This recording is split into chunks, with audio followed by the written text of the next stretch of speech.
Welcome once again, Steve Falabia, H.K. Joseph, the coordinator for Ignition Mandates International. Once again, we welcome you to the part 2 of our series, Mastering the Act of Prevailing Prayer. And by the grace of the Lord, last week we looked into prayer in God's agenda. So we considered prayer in God's agenda, and we discovered that prayer is a system ordained by God to launch us into communion. And the second thing we discovered was that prayer is an act of worship. And the third thing we discovered is prayer shows our dependability upon God.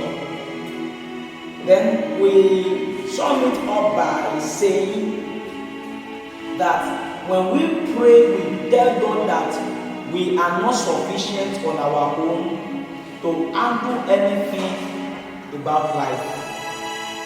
And so, by the revelation given to us by God, we were able to draw a conclusion that until we pray, until we engage ourselves in a consistent prayer life, there is nothing that will respond to our command in this realm. Because by the act of prayer, we become what God wants us to become. And by that, we exercise the dominion given to us by Christ. And when we do that, all things in our surroundings, we listen and we surrender to our command in this kingdom. So by the grace of the Lord, today in this part 2, we'll be looking into the necessity of prayer in believers' life. Or let me say, the necessity of a consistent prayer in believers' life. The necessity of a consistent prayer life in believers' life. Shall we pray together? Almighty God, we serve. What a mighty God we serve. Heaven and earth adore. Angels bow before Him. One mighty God we serve. Your grace has found me just as I am, empty-handed but alive in Your hands. Majesty,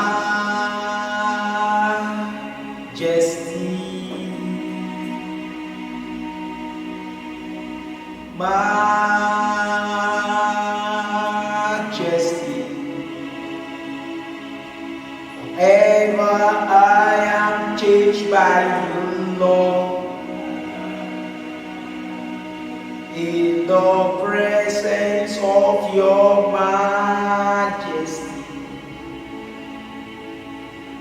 Father, we declare that You will yet visit us once again as we consider what You have for our life, that You will open those mystery to us and make us to understand. Not only making us to understand, but giving us the grace to walk in the reality of the mystery. In the name of Jesus Christ. Thank You, Father. In Jesus' precious name, we have prayed. Amen and amen. Yes, the necessity of a consistent prayer life, of a consistent prayer in believers' life. No, prayer is so important. I said it in our last part, in the last part of the series, that it can never be substituted when the Lord was developing me in the school of the Spirit, at the time I just concluded in myself that I would give more of my time to studying the scripture while I pray for a few minutes. And then I could pray, I could study the scriptures 5 hours, 6 hours at a go. And after that, I would just pray like 15, 20 minutes. Until one day, the Holy Spirit said, you are cheating yourself. And the Lord was faithful. In those times, revelations were coming. I could see the mind of God as regards every aspect of my life as I continue to study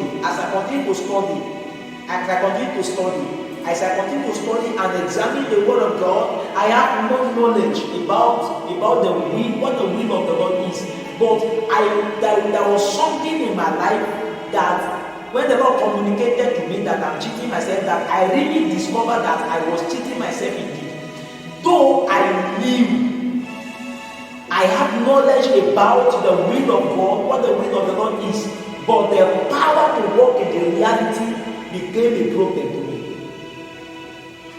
And the Holy Spirit said, you are cheating yourself because what the revelations you have, the encounter you have from the Word, why not converting them to reality through the system of prayer? And that was when I discovered that prayer is a conversion system of revelations to reality. I said, wow.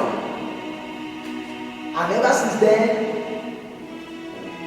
my personal life, my personal devotional life has taken a new dimension. And today, glory be to God. So, prayer is a system of converting spiritual realities to physical evidence. So, it is not enough when revelations come.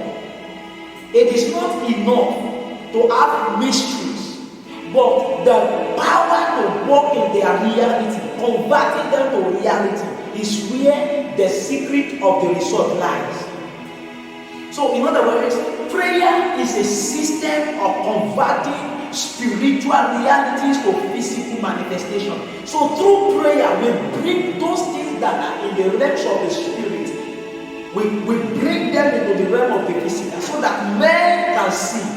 So they become testament of our communion. Oh my goodness. I just said testament of our communion.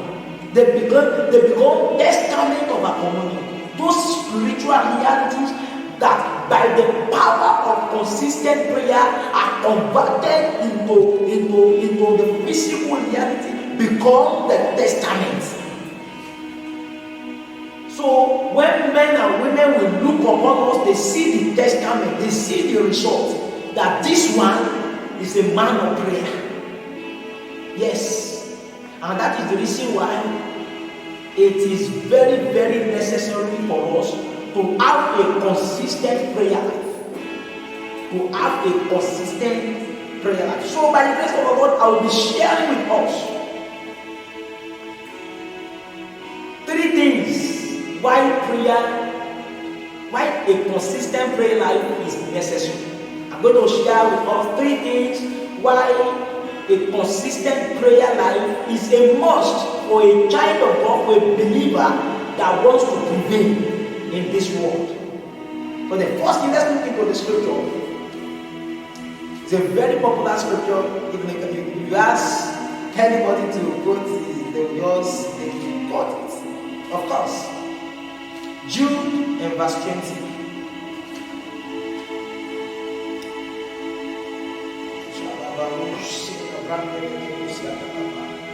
Jude and verse 20. Jude is one chapter.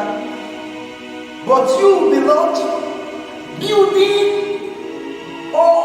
building yourselves up in your most holy faith and praying in the Holy Spirit. I just read from English Standard Version. But when you read from King James, the Bible says, building up yourself on your most holy faith, praying in the Holy Ghost. And that's one of the things we'll consider in the part 4 of this series. We'll look at keys to prevailing prayers. Oh my goodness, it's going to be wonderful. You cannot afford to miss it. But today we want to look at the necessity. So, prayer is so important in the life of a believer because there is a dimension of building up prayer can give you.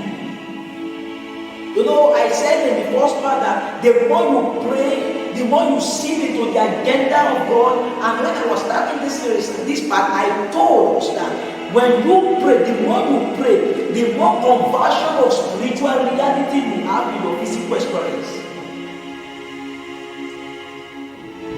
So, prayer is a system of building us up in faith. It's a system whereby our spirit man is being built up. Our spirit man. So when we engage ourselves in this system, we have a kind of dimension of building up that can be strengthened to stand amidst challenges and difficulties. You know, men of prayer do not fear situations and challenges. It's true. I'm telling us the truth. They are not afraid of anything. Let the mountains fall. Let the valleys rise. It does not shift. They do not shift them.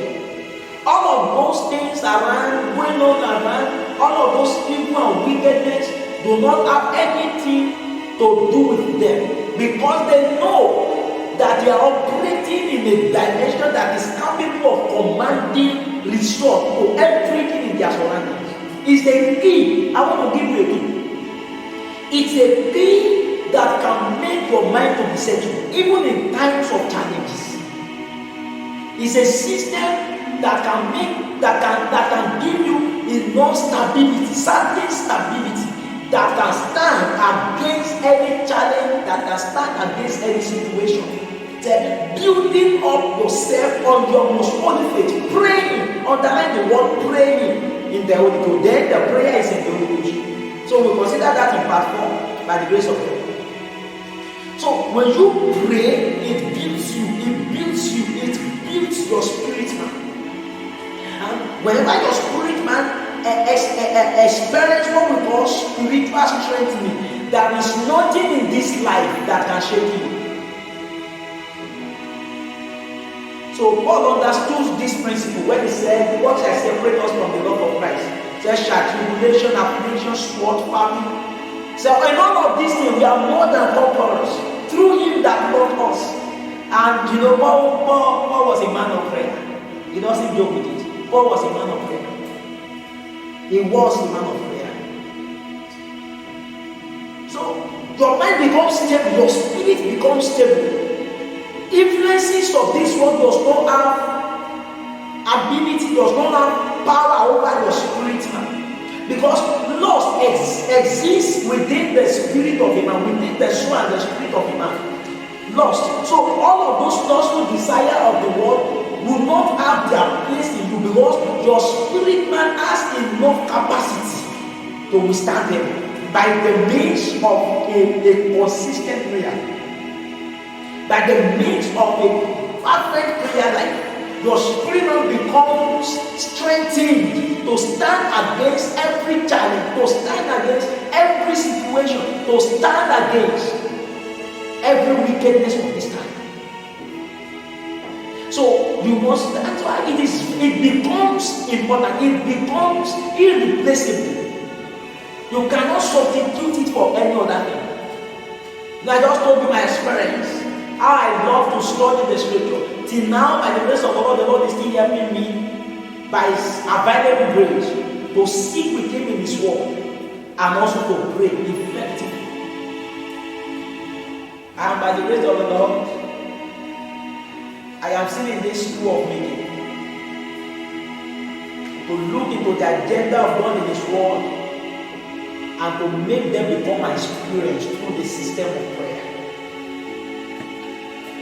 So our spirit man receive enough strength Strengthening to stand. Even though when other things are falling, when things are falling apart, the center holds, and that center becomes a spirit man. It holds everything in our surroundings. I'm giving you a key that can make you to stay settled, even in the midst of challenges, knowing that it does not, what it will cost me is my name, just to go on my name, and solution to this situation will come. That's a man of prayer, because you have the strength to contain that level of prayer the surrounding is giving you. So your spirit man absorb every prayer all around by the reason of being built up by the system of prayer. It absorbs the prayer of this time. And let me tell you, in this present time, anxiety is killing people. And unfortunately, Christians are falling victims of this. They are being killed by anxiety. You look at this one, say it is killed by high blood pressure. Oh my goodness. But there is a system that can make you to be comforted, even though the things are not going right. But you know that you can command those possibilities to come to be by the strength of your spirit. It has nothing to do with your physical, it has nothing to do with your physical appearance. But by the strength of the spirit, you know that this one is just a play. You handle it as you handle a cockroach. That is the dimension of strength a consistent prayer life can impart into your spirit man. That's why it's very, very important. Let me give you the second one. I'll give you the third one, then we'll pray. Matthew chapter 17, verse 14 to 21 says, somehow long passage of the scripture, but I want us to read all. So that we can get into the message that scripture is communicating to us. Matthew chapter 17, verse 14 to 21.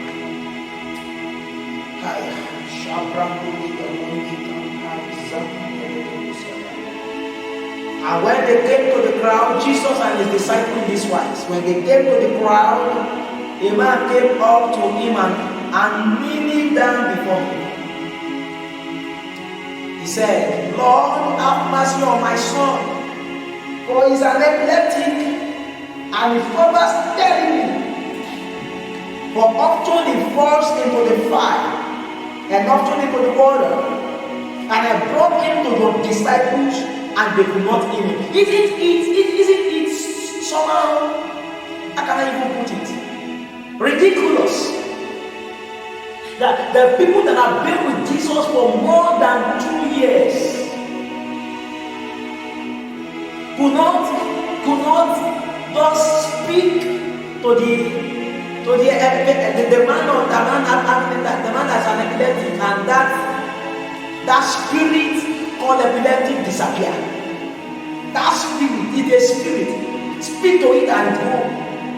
Because the Bible says the spirit at sometimes will carry the boy and throw him into fire. And sometimes the spirit will carry him and throw him to somewhere that is not good, somewhere hurtful, somewhere harmful.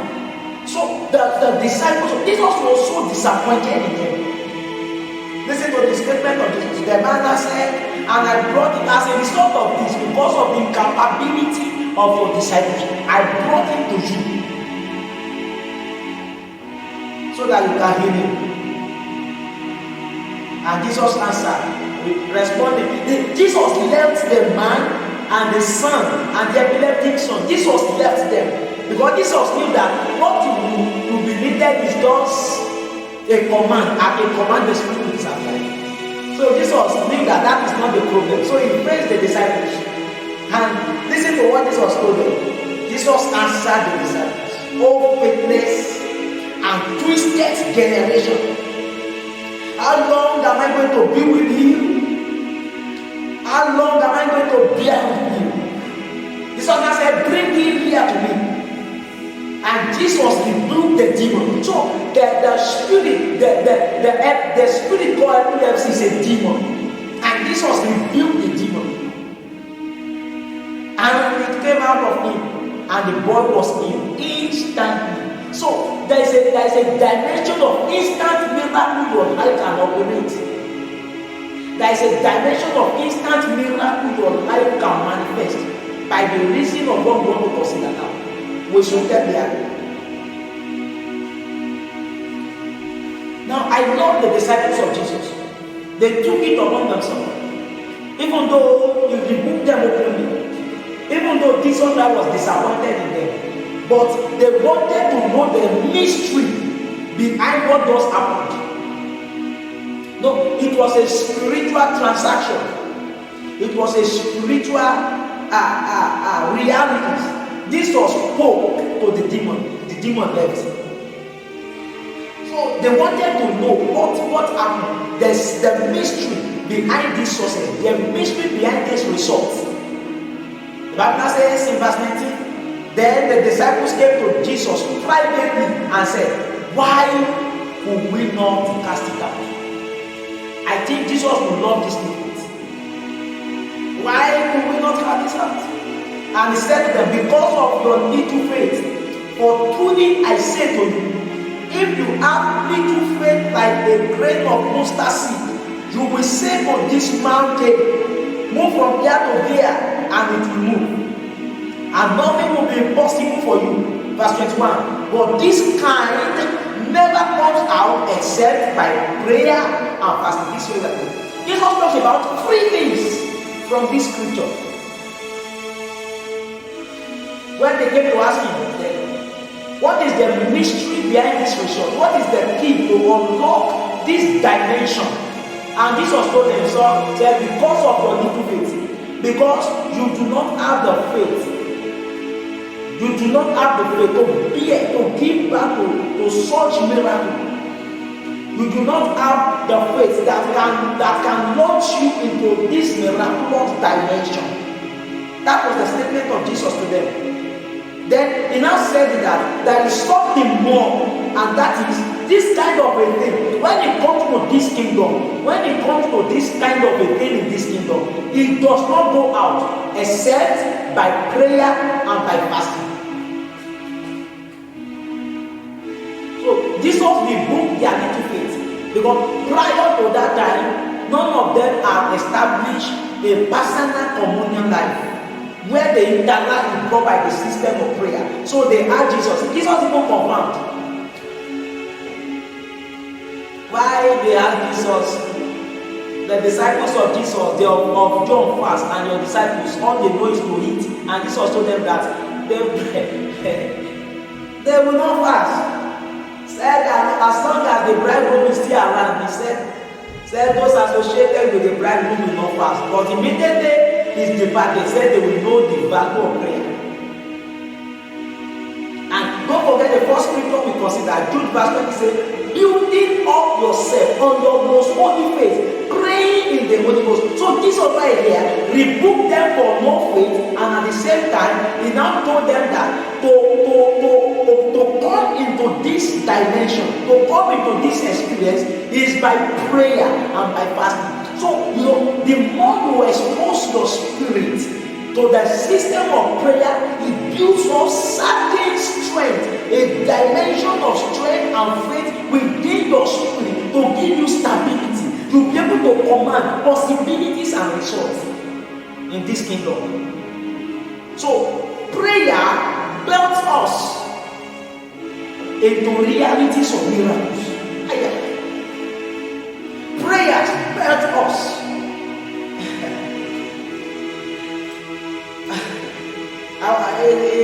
What came to us now? Not that we birth miracles, we are birthed into miracles. So there is difference between the two. That we birth miracles, we perform miracles, but that everything about our life becomes miracle. That is what I mean. Prayer births us into the reality of miracles. That everything about our life becomes miraculous. That we walk in the miraculous. That is the first series that we treated on our WhatsApp platform. So if you still need it, you can just contact us at Yahoo, Ignition Mandate International at gmail.com. You can drop a message to us while we respond to them. Prayer brings us into miracles. That everything about our life, everything about our destiny, everything about our marriage, everything about our finance, everything about our career, everything about our business, everything about our profession becomes miracle. So we have the tendency, that the ability to walk in the miracles.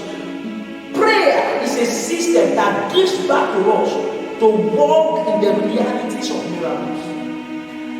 That nothing becomes difficult. Listen carefully.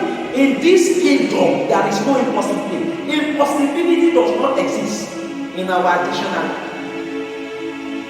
No. Impossibility does not exist in our dictionary. So prayer is a system that gives back to us to live, to dash you in the dimension of miracles. The third thing, prayer shifts us into spiritual realities. Prayer shifts us into spiritual realities. Realities about our lives, realities about our destiny, realities about our ministry, realities about our marriage, realities about our finance, realities about our professions. So prayer is a system that shifts us into those spiritual realities. We become aware of things that are in the realms of the spirit. That is when we can live a resourceful life. When we are aware, information is powerful. Spiritual information is supernatural. That can make a man to operate in higher dimension of resource for his life and destiny and generation. And prayer is a system that shifts us into that dimension. Let's look into the scripture. Luke chapter 9. Then we'll pray. After this one, I'll take 3 verses. Luke chapter 9.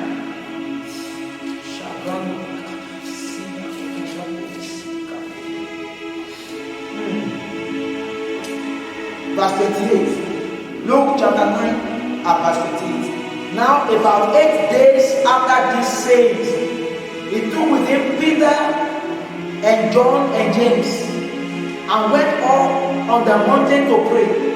Verse 29. And as he was praying, the appearance of his face was altered, and his clothing became dazzling white. Let's stop there. Let's stop at verse 29. So, when Jesus revealed himself to Peter and other disciples as Christ the Messiah, the Son of God, said after 8 days of this revelation, he wanted to let them see that truly he is the Messiah, he is the Christ. So he took them to the mountain to pray. So as he continued to pray, he knew what will happen as he continued to pray. So as he continued in the system of prayer, by consistency, as he continued, something happened to him. The Bible says his appearance was altered. A glorious version, the Shekinah version of him appeared. To the fact that Matthew confirms it, that they could not behold him, they bowed. They were looking at they were just bowed down, and they couldn't know what they could say again. They said, let us build their 3 tents. They wanted to be living in that dimension of glory. It is enough to sustain a man for the rest of his life. So prayer was designed by God to bring out the glorious version of you. So you are robbing yourself spiritual blessings if you are not a man of consistent prayer life. Because there are a lot of possibilities about your life that will not manifest. There are a lot of results about your work, about your finance, about your academics, about your marriage, about your finance, about your career and profession that may never, about your ministry, that may never surface until you learn the act of consistent and prevailing prayer life. Pray until your life is transformed by the power of consistency of prayer life. So this system was designed by God to make us become the better version. Prayer shifts us into spiritual realities. You know who you are, you know what to do, you know where to go, you know where to talk to. You know the solution to every situation around you. In your surroundings, you know what to say that will make the kingdom of this world bow to your order. Oh my goodness. Prayer was designed like that. Pray until your life is transformed. Pray until strength comes. Pray until something happens about your destiny. Join me as you pray this prayer again. But this is the second part of the series. I don't want you to trivialize it. I receive the grace. It's a grace. When you see somebody that can just be walking and it becomes a prayer machine, it becomes a walking prayer machine. It's because the grace has come upon you. Pray. I receive the grace to maintain a consistent prayer life in the name of Jesus Christ. That grace is coming upon you. Grace. So that you pray a prevailing prayer. You have a prevailing prayer life. Your life will never remain the same.